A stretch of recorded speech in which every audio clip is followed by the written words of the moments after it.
بابائے قوم قائد اعظم محمد علی جناح رحمۃ اللہ علیہ نے فرمایا تھا، امید اچھی رکھو مگر تیاری برے حالات کے حساب سے کرو۔ ان کے 75 سال پرانے اقوال آج بھی ہمارے لیے مشعل راہ ہیں۔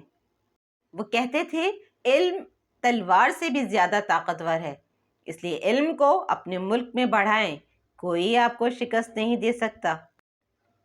میں اپنا کام پورا کر چکا ہوں، قوم کو جس چیز کی ضرورت تھی وہ اسے مل گئی ہے، اب یہ قوم کا کام ہے کہ وہ اسے تعمیر کرے۔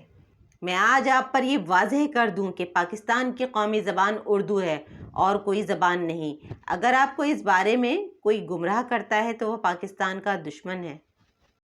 قائد اعظم نے ایک موقع پر بہت ہی خود اعتمادی سے فرمایا، میں درست فیصلے لینے پر یقین نہیں رکھتا بلکہ فیصلہ لے کر اسے ایک بہترین فیصلہ ثابت کرتا ہوں۔ آپ آزاد ہیں، آزاد رہیں۔ قائد اعظم محمد علی جناح نے فرمایا، ہم نے پاکستان حاصل کر لیا لیکن یہ ہمارے مقصد کی ابتدا ہے، ابھی ہم پر بڑی ذمہ داریاں ہیں۔ حصول پاکستان کے مقابلے میں اس ملک کی تعمیر پر کہیں زیادہ کوششیں صرف کرنی ہیں اور اس کے لیے قربانیاں بھی دینی ہیں۔ ایک موقع پر انتہائی اعتماد سے فرمایا، دنیا میں ایسی کوئی طاقت نہیں جو پاکستان کا وجود ختم کر سکے۔ قوم سے خطاب میں فرمایا، امید، ہمت اور خود اعتمادی، میرے ہم وطنوں کے لیے یہی میرا پیغام۔ قائد اعظم کا پاکستان اور آج 2023۔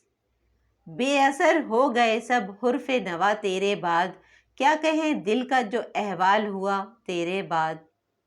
تو بھی دیکھے تو ذرا دیر کو پہچان نہ پائے، ایسی بدلی کوچے کی فضا تیرے بعد۔ اور تو کیا کسی پیماں کی حفاظت ہوتی، ہم سے ایک خواب سنبھالا نہ گیا تیرے بعد۔